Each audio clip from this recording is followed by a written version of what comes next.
selalu memelihara kita. Amin. Itulah yang dikatakan oleh pemazmur dalam Mazmur 73 di ayat yang pertama. Bahwa Tuhan itu baik bagi orang yang murni hatinya. Dan Tuhan akan baik memelihara kita selalu. Sekalipun kesulitan persoalan kita alami, Tuhan tidak pernah meninggalkan kita. Dan kita harus menemukan Tuhan. Orang-orang yang tidak menemukan Tuhan dalam masalahnya masalahnya bertambah panjang. Kesulitannya akan bertambah panjang. Saudara-saudaraku, sepanjang 6 minggu yang lalu kita sudah mempelajari Mazmur 73. Sekarang kita sampai pada puncak dari Mazmur 73. Puncaknya apa, saudara? Puncak hidup kita bukanlah kita diberkati. Puncak hidup kita bukanlah kita menemukan Tuhan dan kita dipulihkan. Tapi puncak dari hidup kita, dan inilah tujuan Tuhan mengapa kita diciptakan.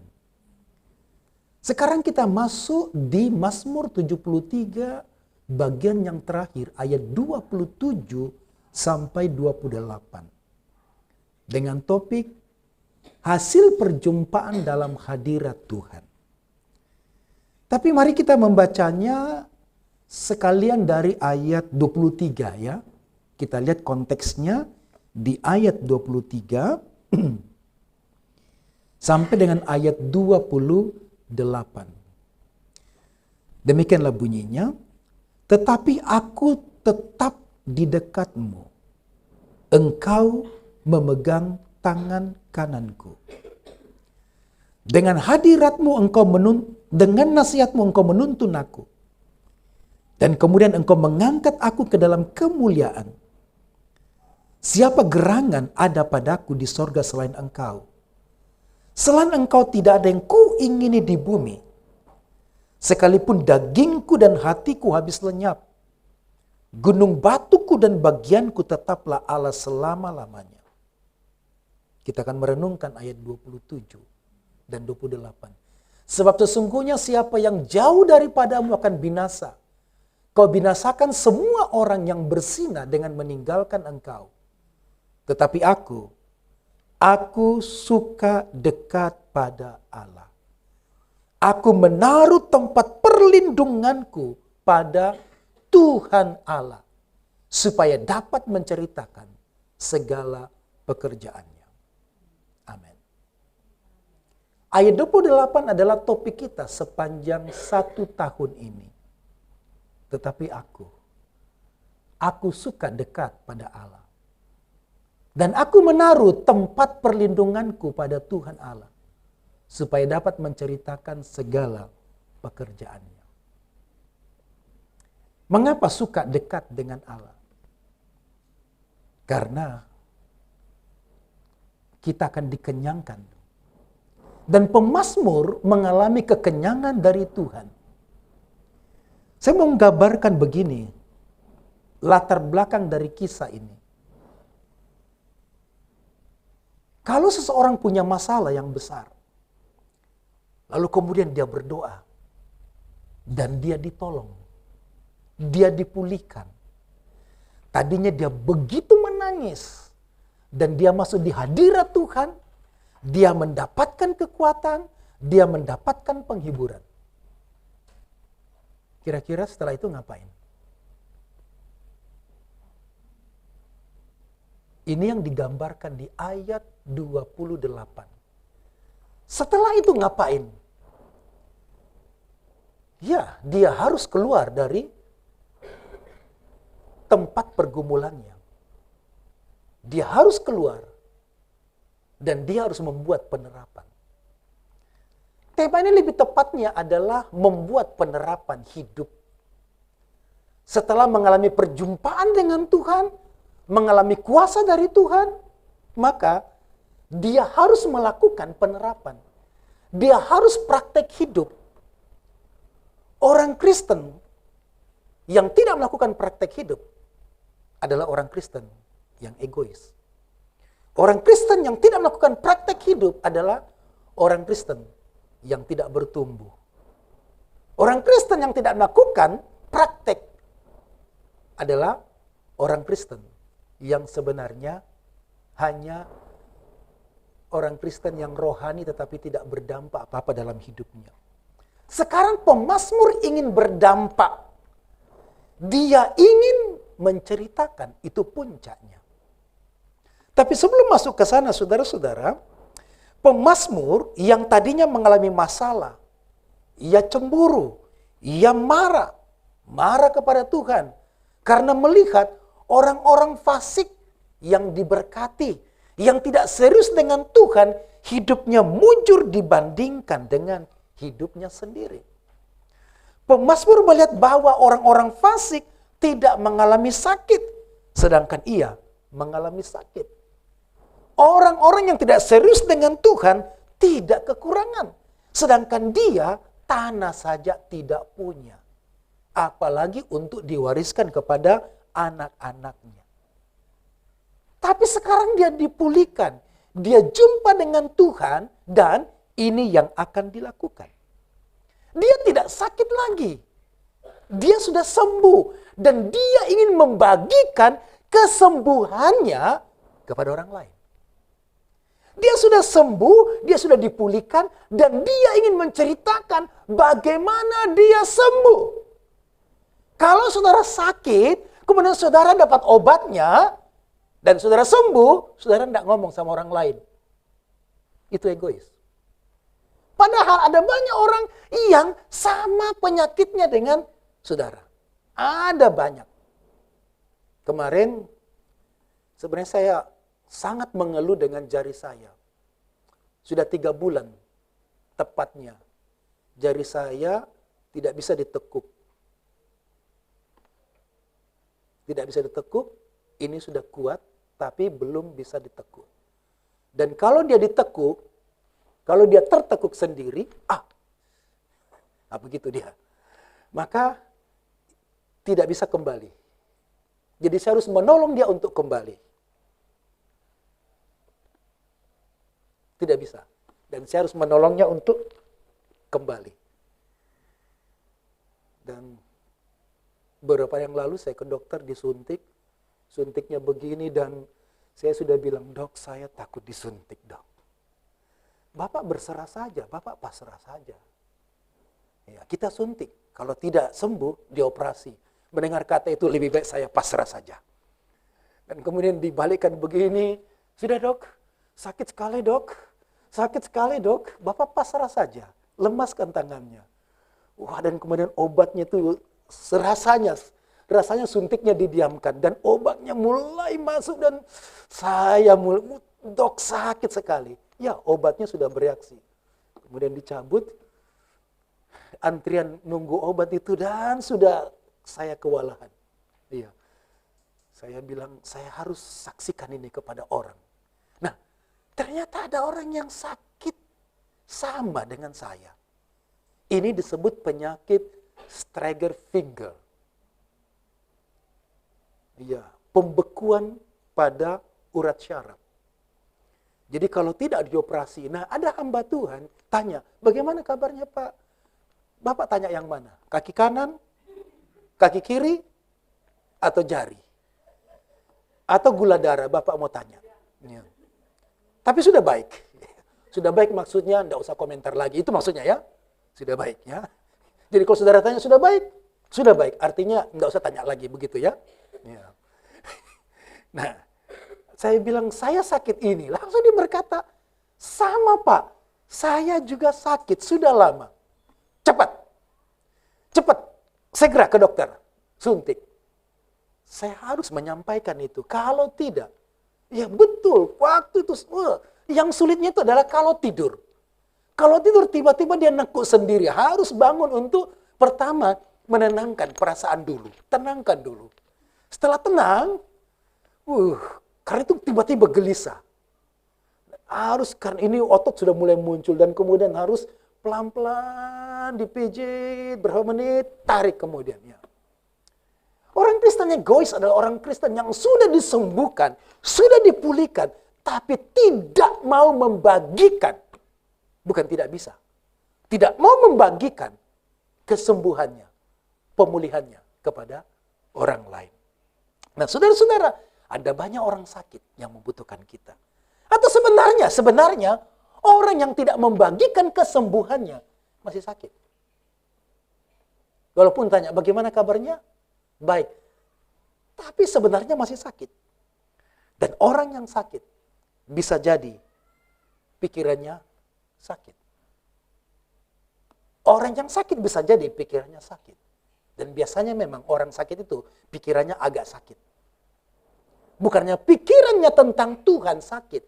Pikirannya tentang orang lain sakit. Kenapa? Karena dia sedang mengalami sakit. Tapi pemazmur sudah sembuh. Sudah sembuh dari kemarahannya. Sudah sembuh dari kekecewaannya. Sekalipun dia belum sembuh secara fisik. Tapi dia ingin membagikan kesembuhan dari sakit yang paling fatal. Yang dia katakan di ayat 2. Aku nyaris hampir tergelincir. Nyaris hampir tergelincir. Kemarin saya tergelincir. Tergelincir sedikit saja. Dan itu membuat bengkak pada bagian lutut saya. Dan akhirnya kesulitan berjalan.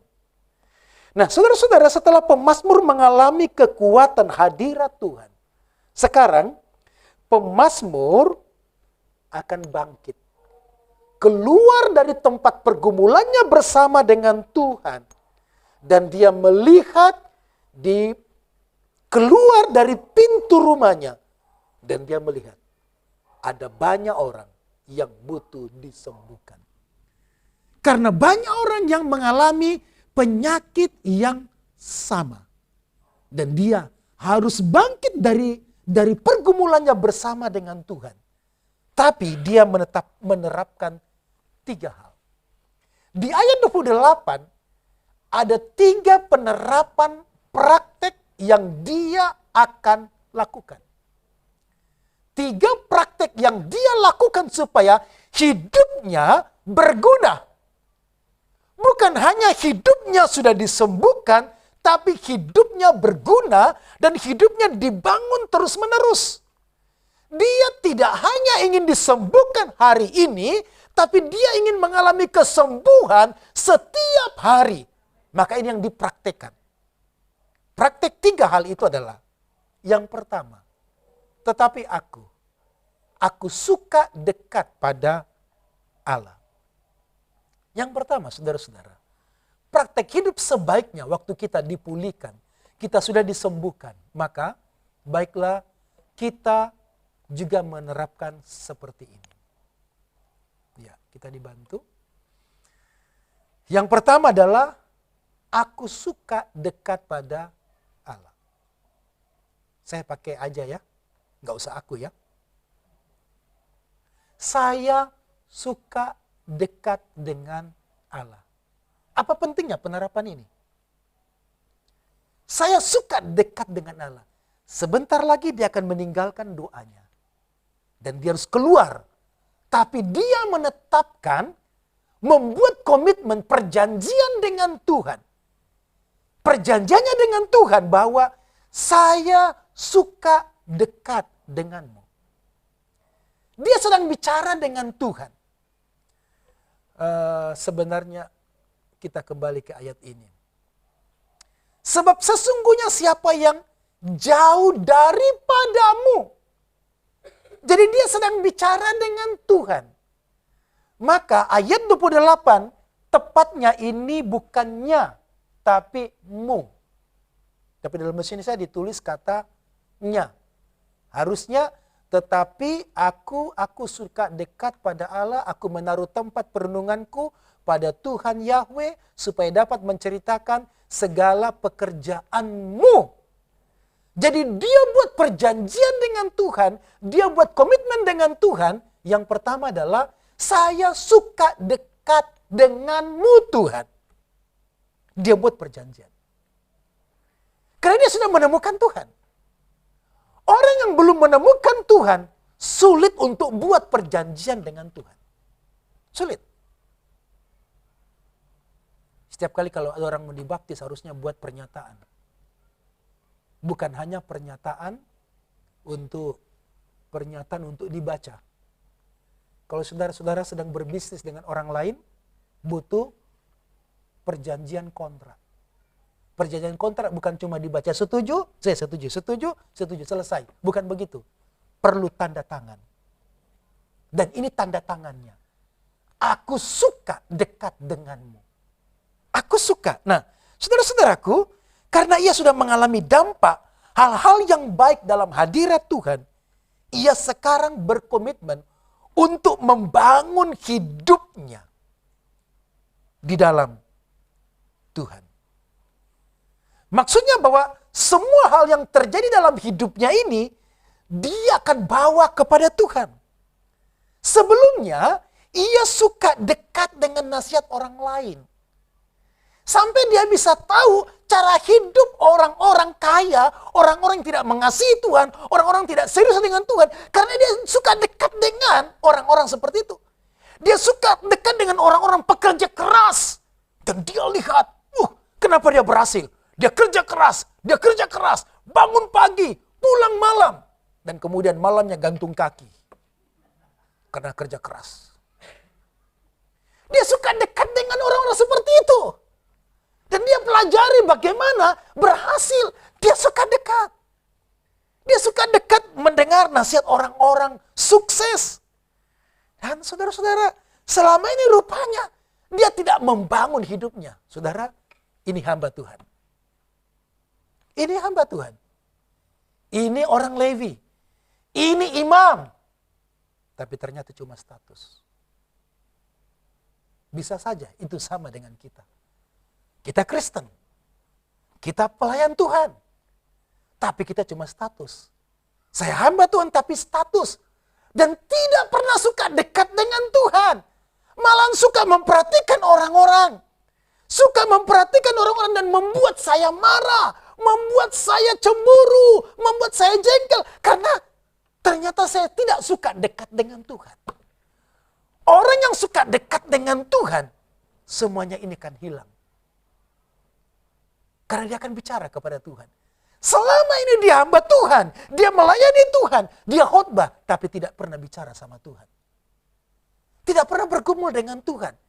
Maka komitmennya adalah, saya suka dekat dengan Tuhan. Ini penerapan yang dia lakukan karena selama ini, mengapa dia nyaris tergelincir? Karena dia hanya suka melihat orang, kesuksesan orang, kehebatan orang.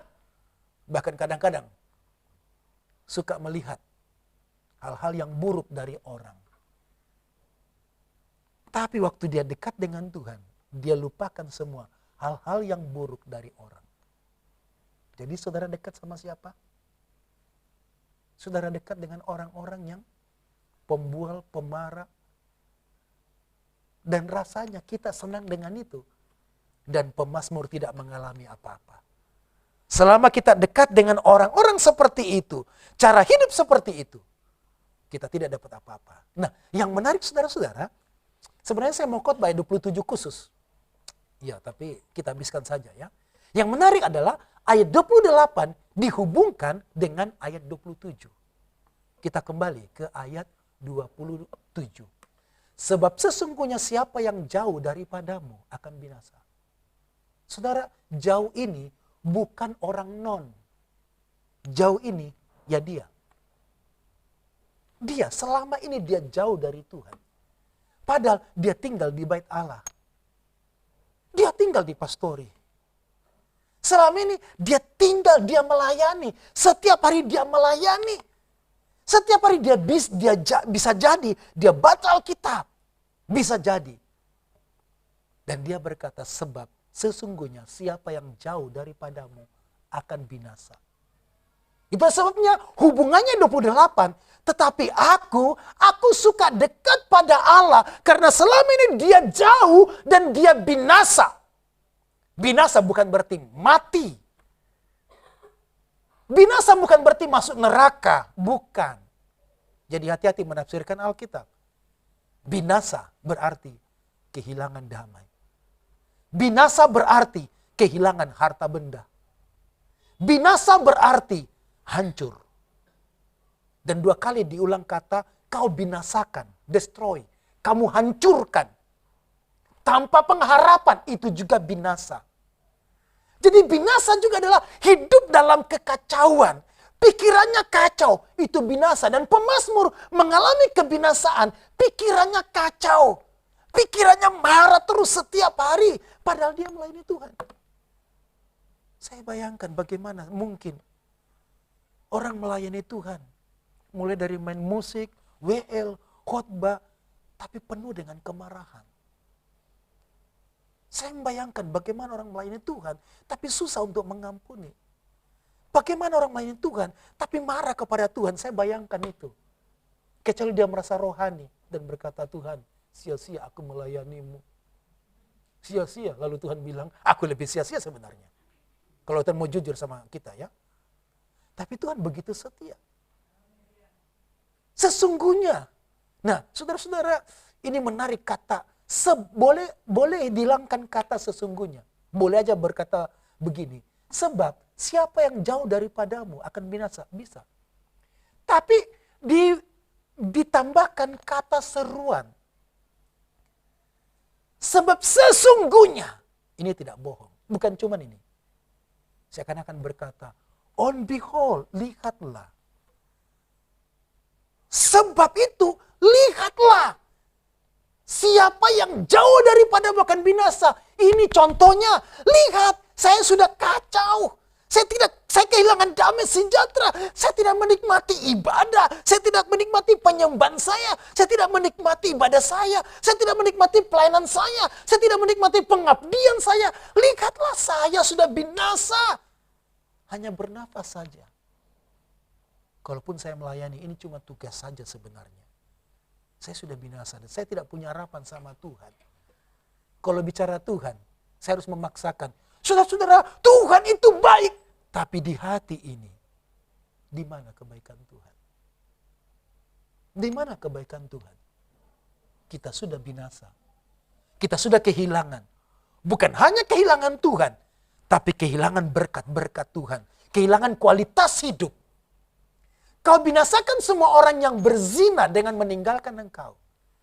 Nah, pemazmur ini buat begini, bahwa orang yang sudah diselamatkan menyembah Tuhan itu mirip dengan menikah dengan Tuhan. Jadi kemudian ketika dia meninggalkan Tuhan itu sama dengan berzina. Orang yang sudah menikah kemudian meninggalkan istrinya, cari istri yang lain, meninggalkan suaminya, cari suami yang lain, itu berzina dan itu binasa. Jadi harus menikmati hubungan. Seperti suami istri menikmati hubungan setiap hari di dalam komunikasi. Sebenarnya salah itu. Salah itu bapak-bapak yang mengatakan, saya kalau ngobrol sama orang lain berjam-jam, saya senang. Tapi sama istri, 10 menit aja, bukan 10 jam, 10 menit aja rasanya sudah capek ya. Apalagi 1 jam. Harusnya kita menikmati hubungan. Jadi hubungan dengan Tuhan mirip dengan hubungan dengan Tuhan, yaitu menikmati komunikasi, menikmati keakraban. Dan itulah hubungan yang sebenarnya. Dan kemudian diterapkan, tetapi aku suka dekat pada Allah. Karena dia sudah menikah dengan Allah, maka dia harus membangun komunikasi dengan Tuhan. Dan semua hal yang menjadi pertanyaan yang besar, yang sulit untuk dijawab, yang mungkin berlawanan dengan apa yang dia percayai, apa yang dia harapkan, maka dia harus bawa kepada Tuhan. Dan kalaupun Tuhan tidak menjelaskan, dia tetap berkata, aku suka dekat dengan Allah. Apakah saudara suka juga dekat dengan Allah?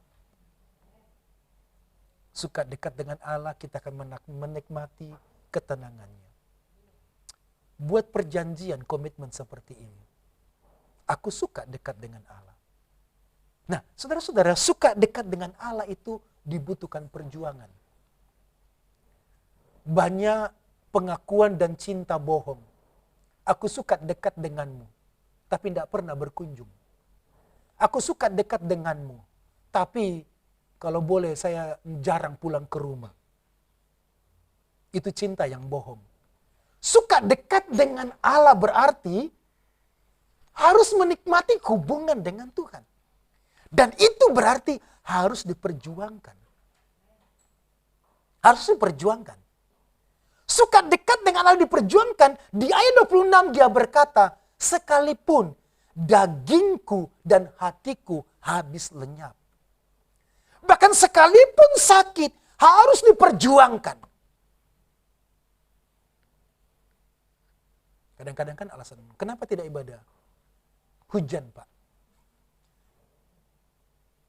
Punya payung? Punya mantel? Kecuali banjir mungkinnya motor tidak lewat. Itu. Kalau masih punya payung, masih punya mantel, sebenarnya gampang begini. Kenapa tidak mau ibadah? Gampang. Alasannya ini. Kalau orang yang merindukan Tuhan, termasuk tergampang, itu mungkin terlalu jauh. Di tempat tidur saudara berbaring. Sudah doa, gampang aja. Saya sakit, gampang aja sebenarnya. Tinggal tidak perlu lipat tangan. Saudara bolak-balik Alkitab, nggak ada di Alkitab, lipatlah tangan, tutup mata. Nggak ada, nggak ada. Bolak-balik Alkitab nggak ada lipat tangan. Yang ada, barang siapa yang berdoa kepada Tuhan, hendaklah ia menengadakan tangannya. Iya, itu yang ada. Yang dilakukan saudara sepupu kita. Ya mungkin lipat tangan supaya kalau ada nyamuk saudara tidak perlu tepuk-tepuk lagi. Jadi konsentrasi. Penyembahan ibadah tidak perlu terlalu rumit sebenarnya. Dan Tuhan ingin kita menikmati hubungan. Kalau orang lain begitu rumit. Ada syarat-syarat khusus, ada upacara khusus, ada pakaian khusus. Orang Kristen kadang-kadang bajunya belum jadi, itu bisa dipakai ke gereja. Maksudnya masih sobek-sobek di sini, di belakang sobek, masih dipakai ke gereja. Orang lain tidak boleh. Karena komitmennya, aku suka dekat dengan Tuhan. Hubungan dengan Tuhan. Dan pemazmur juga menikmati hubungan dengan Tuhan. Amin. Yang kedua. Oke, ini kemarin masih ingat? Bagaimana saya suka dekat dengan Tuhan kalau kebutuhan saya tidak terpenuhi? Bagaimana saya dekat dengan Tuhan kalau kebutuhan saya tidak terpenuhi? Jadi saya harus memenuhi kebutuhan saya baru dekat dengan Tuhan. Jadi banyak orang Kristen yang mati-matian bekerja. Urusan penyembahan, urusan ibadah, urusan pelayanan belakangan.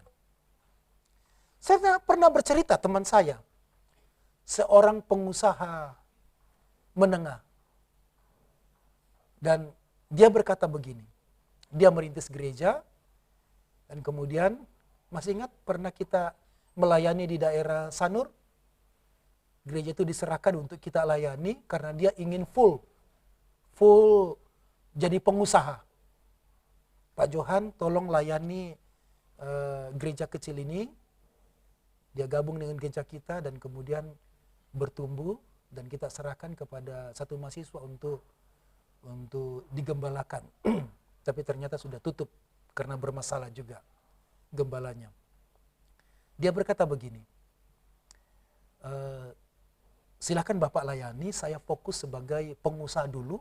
Saya cari uang dulu, setelah uang saya banyak, saya baru full time. Mimpi kali ya. Habis. Bukan habis, bis. Sampai banting setir buat usaha baru. Waktu musim batu aki, dia kejar batu aki. Sampai ke pulau-pulau, dia kejar batu aki. Dan dia bertambah kaya. Tapi habis, bis. Dan terakhir dia menelpon saya 2 tahun yang lalu. Dia sudah di luar pulau. Pak Johan, bisakah Bapak menaungi kami? Kami sudah buat gereja. Ternyata mimpi saya tidak jadi kenyataan. Saya tinggalkan jadi pengusaha karena semuanya habis, bis. Saya harus fokus melayani. Ini panggilan saya untuk Tuhan. Kecuali memang menjadi panggilan untuk menjadi pengusaha. Tapi bagaimanapun pelayanan tidak bisa ditinggalkan. Maka kebutuhan yang terbesar adalah kebutuhan akan Tuhan. Kebutuhan akan Tuhan. Dan dia berkata bahwa kebutuhanku akan Tuhan melengkapi semuanya. Terluka, saya mendapatkan pemulihan. Rasa takut, saya mendapatkan rasa aman. Rasa kelaparan, saya mendapatkan berkat-berkat dari Tuhan. Dia setia melayani. Dia tidak berhenti melayani. Sekalipun pemazmur tidak punya rumah, tidak punya tanah untuk diwariskan kepada anak-anaknya. Tapi dia mewariskan iman kepada anak-anaknya. Harta bisa habis, tanah bisa terjual. Tapi warisan, iman tidak akan habis. Dan akan memberkati kita. Yang kedua, saudara-saudara, praktek hidup setelah mengalami pemulihan dari Tuhan. Yang kedua, di ayat 28b, aku menaruh tempat perlindunganku pada Tuhan. Saya menaruh tempat perlindunganku di dalam Tuhan. Selama ini dia merasa begini, orang yang kaya itu perlindungannya kekayaan. Ini memang betul. Orang yang sehat itulah perlindungannya. Jadi semua kebutuhan-kebutuhan tadi itu tempat perlindungannya. Dan bukan cuma perlindungan, kebanggaannya.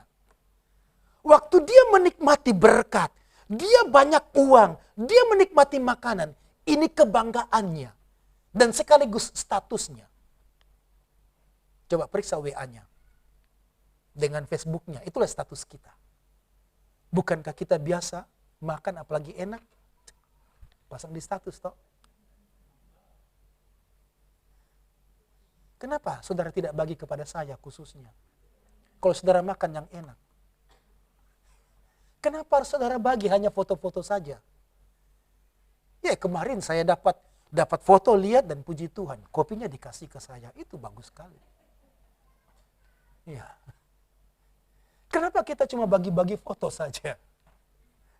Padahal ada orang yang kesulitan untuk makan.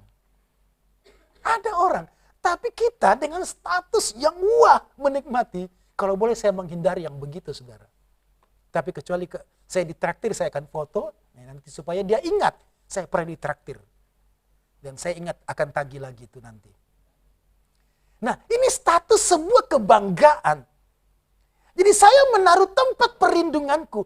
Perlindungan berarti tempat untuk kita terjaga di sana. Hati kita terjaga, perasaan kita terjaga, bahkan hidup kita terjaga. Tempat perlindungan. Di ayat sebelumnya, di ayat 26, dikatakan sekalipun dagingku, tubuhku habis lenyap. Gunung batu hatiku, kekuatan hatiku, dan bagianku atau hartaku tetaplah Allah selama-lamanya. Jadi dia menaruh itu, saudara tahu menaruh itu bagaimana ya? Saudara tahu menaruh? Meletakkan? Saudara taruh di sini, itu menaruh. Menaruh saya maksud saya begini, saudara tidak perlu copot dulu, saya taruh sebagian ya. Saudara tidak perlu copot-copot sedikit, taruh sebagian. Kalau sudah menaruh hidupnya untuk Tuhan, semua ditaruh di sini. Jangan cuma tubuhnya ditaruh di waktu ibadah, tapi hatinya di tempat lain. Jangan cuma tubuhnya masuk di tempat ibadah, tapi hatinya di luar sana mengembara. Pikirannya mengembara. itu tidak menaruh sepenuhnya. Pemazmur mengajak kita untuk menaruh sepenuhnya. Aku menaruh tempat perlindunganku, aku menaruh hidupku, aku menaruh imanku. Beberapa versi Alkitab menyebutkan, aku menaruh harapanku kepada Tuhan sebagai tempat perlindungan. Ada versi yang lain, aku menaruh imanku kepada Tuhan sebagai tempat perlindungan. Menaruh semua harapan, semua mimpi, bahkan semua cita-cita kita yang akan datang, ditaruh. Loh, kan ada ajaran baru ini, yang baru berumur berapa tahun. Ambil sertifikat tanah, taruh di altar. Nanti dikasih garam, perjanjian garam, dikasih garam. Ada yang punya surat-surat utang, dibawa ke depan, kasih garam, namanya perjanjian garam. Dia menaruh. Dia merasa bahwa dengan mempercayai Tuhan, menyerahkan semuanya ini, tapi nanti diambil lagi, bukan diserahkan ke gereja. Dia menaruh ini sebagai praktek dari harapannya. Maka dia akan mendapatkan belas kasihan dari Tuhan. Jadi saudara-saudara, kebutuhan di bumi begitu banyak. Terlalu banyak kebutuhan kita. Tidak cukup kebutuhan pulsa. Kebutuhan wifi, internet. Dan kalau kita mau jujur, terlalu banyak internet yang kita habiskan yang tidak berguna untuk, jangankan untuk rohani kita. Untuk tubuh kita aja tidak berguna. Untuk otak kita tidak berguna. Hanya membuka internet dan Google yang banyak tidak berguna. Tapi uang kita habis di sana. Dan kita merasa bahwa itu kebutuhan. Dan kalau tidak sampai anak tidak bisa beli kuota, itu ada yang bunuh diri. Anak SD umur 10 tahun nggak bisa beli kuota. Itu malu ke sekolah. Karena akan games ditanya, kuotamu kok nggak ada? Dia malu ke sekolah. Di antaranya ada yang bunuh diri. Karena tidak punya kuota internet untuk main game sama temannya. Ada yang sampai mengutuki bapaknya, ibunya. Karena bapak ibunya tidak bisa membelikan kuota internet. Temannya mau games bersama. Apa namanya itu games bersama itu? Ya, game bersama. Pak Arnold di rumah sana, saya di sini. Iyo sampai teriak-teriak itu. Pokoknya kalau nge-lag lagi wifi, nge-lag lagi papa ini. Wah, semua keluar internet jelek. Semoga mati.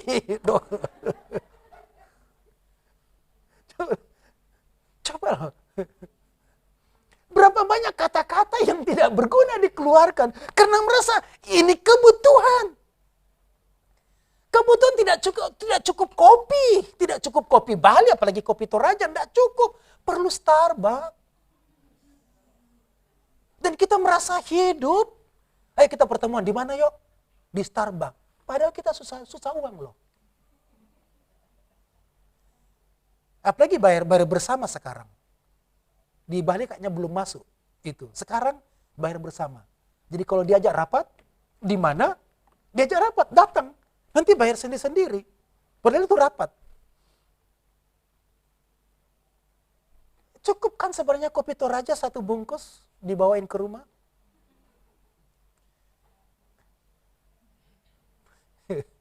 Nah, tidak cukup saudara, tidak cukup jajan kecil. Dia harus ke tempat-tempat besar. Tidak cukup belanja di Indomaret. Harus lagi ke tempat mall.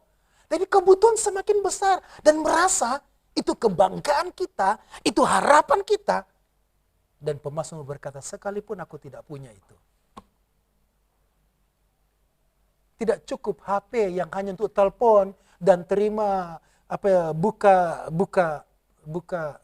WA. Sekalipun saya tahu ada jemaat yang malas sekali buka WA grup Siloam sampai tidak bisa ngisi jam doa. Begitu sibuk dia. Kadang-kadang tidak cukup, harus beli HP yang 10 juta padahal gajinya cuma 3 juta per bulan. Teman saya tanya, berapa gajimu? Bro, 3 juta. HP-mu keren loh. 10 juta. Enggak Pak, Bapak salah, bukan 10 juta. Loh berapa dong? 15 juta. Yang dilipat-lipat itu,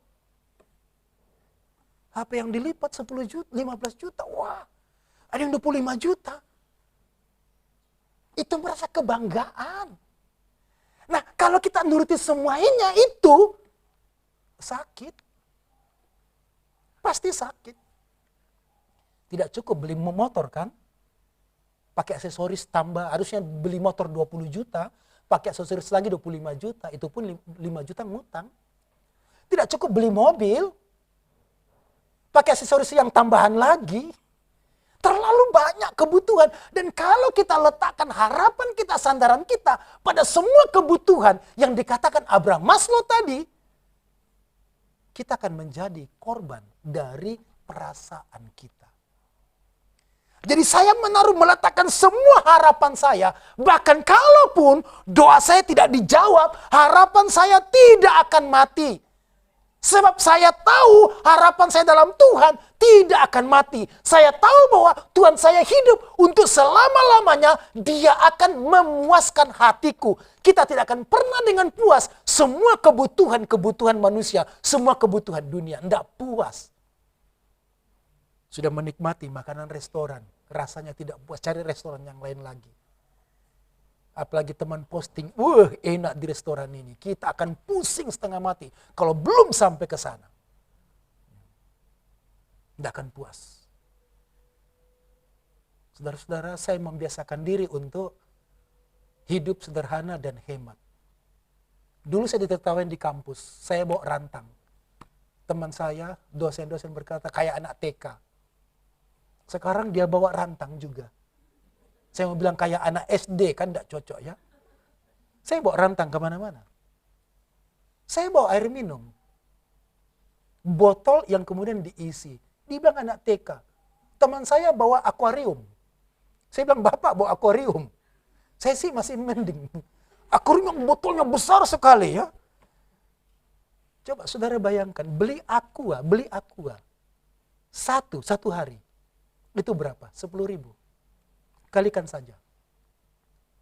Karena kita ingin dianggap memiliki.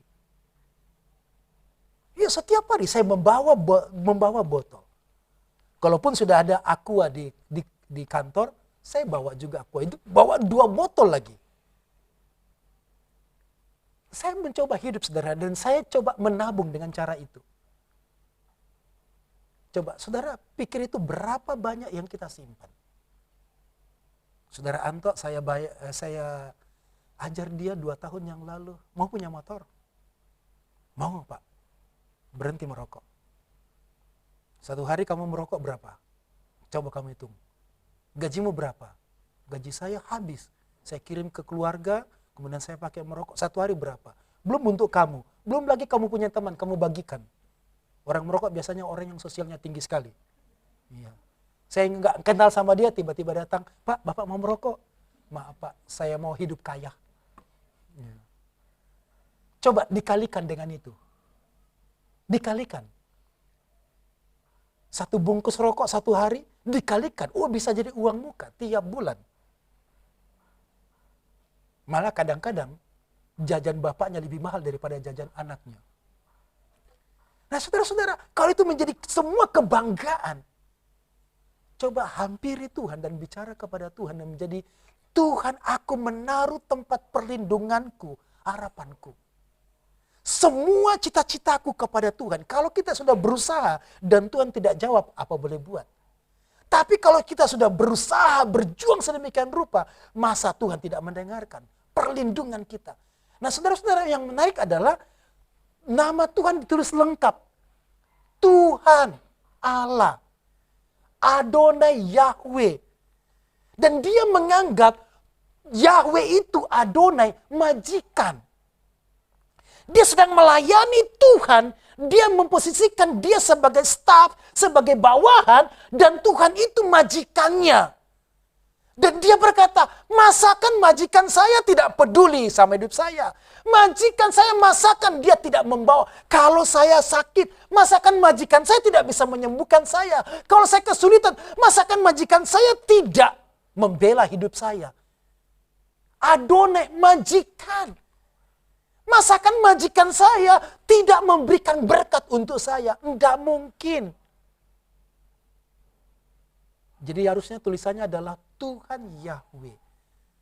Dia Yahweh, dia Tuhan, majikan yang dekat dengan kita, yang tahu persis kebutuhan kita, yang tahu persis perasaan kita sebagai manusia. Dan Yahweh itu pernah masuk ke Taman Eden, bergaul dengan manusia. Yahweh itu bergaul dengan manusia waktu manusia jatuh dalam dosa. Dia masuk ke dalam, dia tahu perasaan orang-orang berdosa. Dia tahu perasaan hancur. Dia tahu dan dia berkata, aku menaruh tempat perlindunganku kepada majikan yang tahu pergumulanku. Majikan yang dekat denganku, yang tahu persis. Jadi kepada siapa? Kepada apa kita letakkan perlindungan kita? Kita letakkan kebanggaan kita. Kepada siapa? Kepada apa? Dan itu membuat kita bahagia. Kalau kepada makanan kita akan bahagia. Tapi bahagianya sesaat. Ada. Kepada pekerjaan, bahagia. Tapi kepada Allah, dia memuaskan kita. Yang ketiga, saudara. Penerapan praktek hidup setelah kita dipulihkan, disembuhkan di ayat bagian C. Supaya dapat menceritakan segala pekerjaannya. Yang ketiga, yang pertama, saya suka dekat dengan Allah.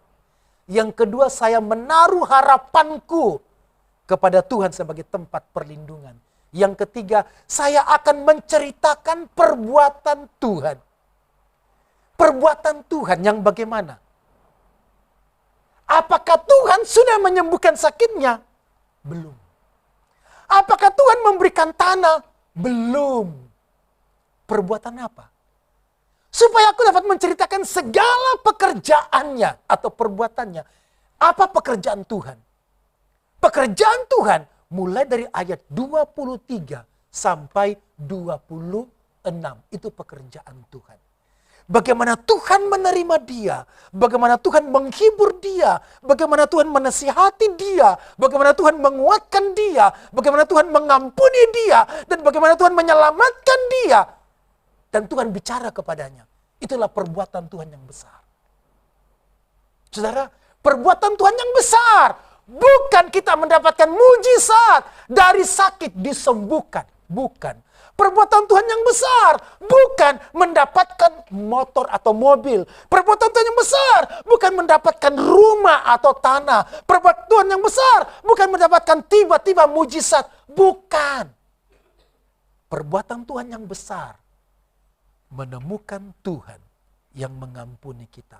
Orang-orang PL, imam dalam perjanjian lama, menemukan Tuhan. Itu perbuatan Tuhan yang besar. Dan kita orang-orang PB, perbuatan Tuhan yang besar adalah kayu salib. Perbuatan Tuhan yang terbesar adalah kayu salib. Bukan mujizat kesembuhan. Bukan berkat-berkat.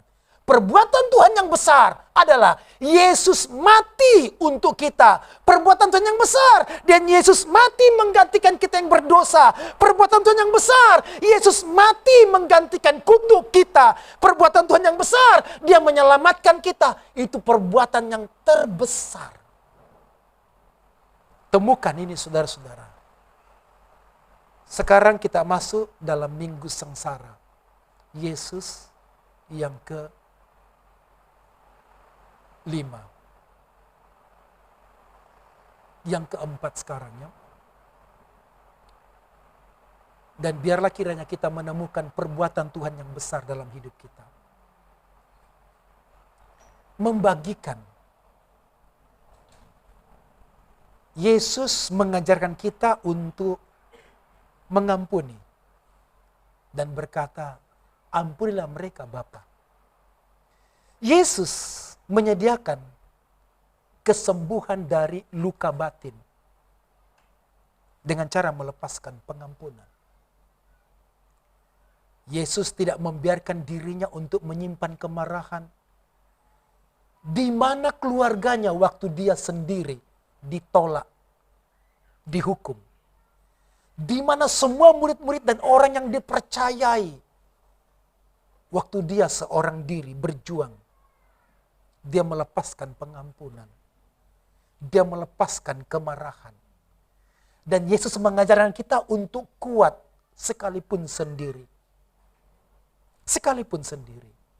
Dia mengajarkan kita untuk kuat walaupun kita sendiri. Kita mungkin ditolak. Yesus sudah ditolak. Penolakannya dari semua segi. Bahkan ditolak oleh pemerintah. Ditolak oleh orang-orang yang pernah diberi makan gratis, yang pernah ditolong, yang pernah mendapatkan mujizat. Seluruh dunia menolak dia. Bukan hanya orang-orang dapat mujizat, bahkan memang perayaan khusus waktu itu. Sengaja Allah Bapa memimpin penyaliban di perayaan yang khusus supaya orang-orang Yahudi seluruh dunia datang menyaksikan penderitaannya dan datang menolak Yesus. Semuanya seluruh dunia menolak Yesus. Seluruh dunia menolak Yesus. Siapa yang mengikuti waktu Yesus dihukum disalibkan? Ibunya dari jauh. Sepupunya Yohanes dari jauh. Semuanya menolak Yesus. Kenapa kita menjadi korban? Siapa yang menolak kita? Keluarga, orang tua, anak, pasangan hidup, sahabat yang mungkin menolak kita. Yesus mengajarkan bahwa kita bisa pulih, kita bisa sembuh. Dan Yesus mengajarkan kita bisa mengalami kemenangan dalam kesendirian kita, kemenangan dalam penderitaan kita. Kita bisa. Jangan merasa korban. Jangan merasa korban. Yesus mengajarkan salib. Saudara-saudara, dalam minggu sengsara Tuhan Yesus, biarlah kiranya kita mempersiapkan diri kita untuk mengalami kemenangan, untuk mengalami sukacita, untuk mengalami pemulihan dan kesembuhan. Kita angkat pujian lagu yang tadi ya, Ku Cinta Kau, Goodness of God. Mari kita bangkit berdiri bersama-sama.